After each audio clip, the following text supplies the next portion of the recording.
안녕하세요. 반갑습니다. 오늘도 하나님 말씀으로 하루를 시작하는 모닝빵에 오신 여러분들 주님의 이름으로 환영하고 축복합니다. 혼자 있을 때 아픈 것만큼 서러운 것이 없다라는 말이 있죠. 몸이 아플 때 사람은 누구나 감정적으로 힘든 시간을 보내게 됩니다.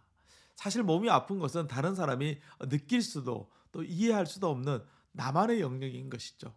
그 아픔이 육체의 아픔이든 정신적 고통이든 아픔은 우리의 삶의 숙명이지만 그 고통의 시간은 우리를 힘들게 한다는 것을 우리는 잘 알고 있습니다.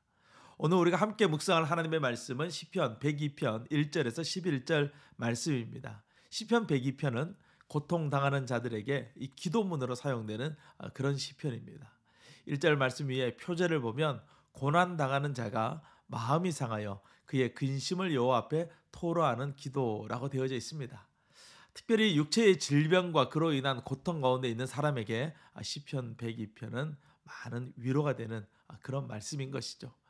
2절과 7절 말씀 보면 시인은 자신이 겪는 고통이 얼마나 극심한지를 알려주고 있습니다. 시인은 지금 질병으로 말미암아 죽어가고 있다는 것을 느끼고 있고 이제 남은 시간이 얼마 남지 않은 것 같은 그런 두려움에 휩싸여져 있습니다. 시인은 두려움 속에서 하나님을 찾으며 기도하고 있는 것이죠. 사실 시편 102편은 우리가 아플 때 하나님을 찾아야 하고 하나님께 기도해야 된다라는 단순한 진리를 우리에게 가르쳐주고 있습니다. 3절 말씀 보면 내 뼈가 숯같이 탔음이니이다 라고 말씀하고 있습니다. 이것은 고열로 고통 가운데 있는 시인의 상황을 표현하고 있는 것이죠. 몸에 작은 미열만 나도 우리는 불편해지는데 고열이 나면 정신을 차릴 수 없는 상황에 놓이게 됩니다. 하지만 시인은 이러한 고통 속에서 하나님을 찾고 있습니다. 고대 사회로 가면 갈수록 이 고열은 생명을 위협하는 것 중에 하나인 것이죠. 열은 염증으로 생기기도 하고 몸의 불균형으로 생기기도 합니다. 여러 가지 원인이 있기에 정확한 원인을 알 수 없었던 고대 사회에서 이 열이 오르는 것만큼 위험한 상황을 초래하는 것은 없는 것이죠. 시인도 3절에서 내 날이 연기같이 되었습니다. 11절에서는 내 날이 기울어짐 같으니이다 라는 표현을 통해서 자신이 죽어가고 있다는 것을 느끼고 있습니다. 그러나 시인은 이 고통과 절망 속에서 하나님을 찾고 하나님께 부르짖고 있죠. 하지만 우리가 이러한 고통 속에 있을 때 하나님을 찾는 것, 하나님께 기도하는 것 사실 쉬운 일이 아닙니다.